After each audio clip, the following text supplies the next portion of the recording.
राधे राधे भक्तों। हमें बृहस्पति देव की पूजा करनी चाहिए।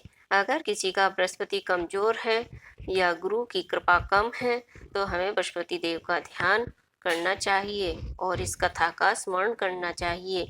जो भी इस कथा को पढ़ता है या सुनता है उसको विद्या, बुद्धि, धन की प्राप्ति होती है। तो शुरू करते हैं बृहस्पति देव की कथा। प्राचीन काल में एक बहुत ही निर्धन ब्राह्मण था। उसके कोई संतान नहीं थी।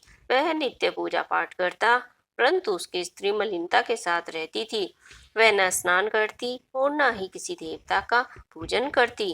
प्रातः काल उठते ही सर्वप्रथम भोजन करती, बाद में कोई अन्य कार्य करती। ब्राह्मण देवता तो बहुत दुखी रहते थे। पत्नी को बहुत समझाते, किंतु उसका कोई परिणाम न निकलता। भगवान की अनुकंपा से एक समय उस ब्राह्मण की पत्नी गर्भवती हुई और 10वें महीने में एक सुंदर कन्या को जन्म दिया। निर्धन ब्राह्मण कन्या के जन्म से बहुत दुखी हुआ। धीरे धीरे ब्राह्मण की कन्या बड़ी होने लगी। बचपन से ही उस कन्या की रुचि भगवान विष्णु की पूजा में थी। वह प्रातः उठते ही स्नान आदि करके भगवान विष्णु की पूजा करने को मंदिर में जाती थी। बृहस्पतिवार को व्रत करके विधि पूजा पाठ करती थी और पूजा पाठ करने के बाद वह पढ़ने के लिए पाठशाला में जाती थी। घर से मुट्ठी भर वह जौ लेकर जाती और रास्ते में थोड़े थोड़े जौ गिराती जाती। जब वह पाठशाला से घर तक लौटती तो जौ के दाने सोने के दाने में बदले हुए मिलते। लड़की सभी सोने के दाने बीन लाती थी। एक दिन जब वह सोने के दानों को साफ कर रही थी तो उसकी माँ ने कहा, बेटी, सोने के दाने साफ करने के लिए सोने का सूप भी होना चाहिए। अगले दिन बृहस्पतिवार था। उसने भगवान बृहस्पति देव की पूजा करते हुए प्रार्थना की, हे भगवान, यदि मैंने आपका व्रत विधिवत किया हो तो मुझे सोने का सूप दे दो। भगवान बृहस्पति देव ने उसकी मनोकामना पूरी करने का वचन दिया। पाठशाला से लौटते समय उसी रास्ते में सोने का सूप पड़ा हुआ मिला। घर से लौटकर सोने के सूप अपनी माँ को दिखाकर वह सोने के दाने साफ करने में लग गई। उसी समय नगर का राजकुमार उसके घर के पास से गुजर रहा था। उस सुंदर लड़की को सोने के सूप में जौ साफ करते देख राजकुमार उस पर मोहित हो गया। महल में आकर राजकुमार ने राजा से उस लड़की से विवाह करने की इच्छा प्रकट की। तो राजा ने ब्राह्मण को महल में बुलाकर राजकुमार से उस लड़की के विवाह की बात कही। ब्राह्मण तैयार हो गया। धूमधाम से उस लड़की का विवाह राजकुमार से हो गया। दुल्हन बनकर ब्राह्मण की लड़की महल में चली गई। लड़की के चले जाने से ब्राह्मण फिर से निर्धन हो गया।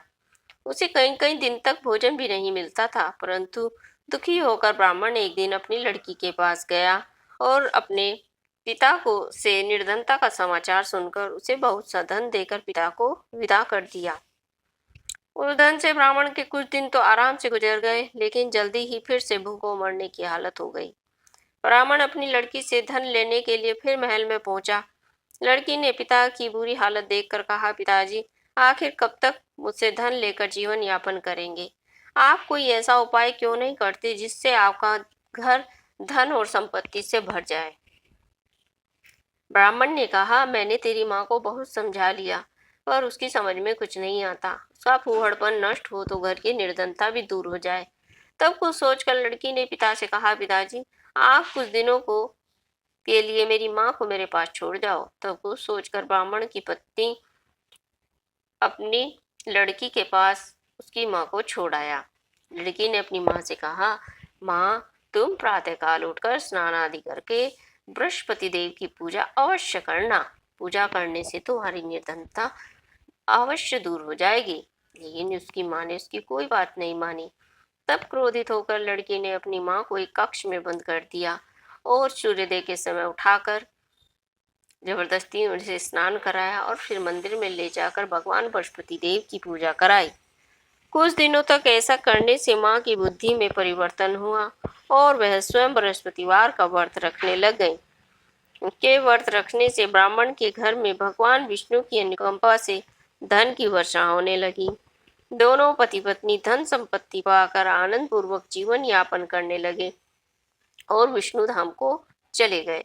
लकड़हारा बने राजा ने उस साधु से भगवान बृहस्पति देव की कथा सुनकर बृहस्पतिवार का व्रत करके भगवान विष्णु की पूजा की उस दिन से उसके सभी क्लेश दूर हो गए और अगले बृहस्पतिवार को काम-काज में अधिक व्यस्त रहने के कारण उसने बृहस्पति देव का व्रत नहीं किया।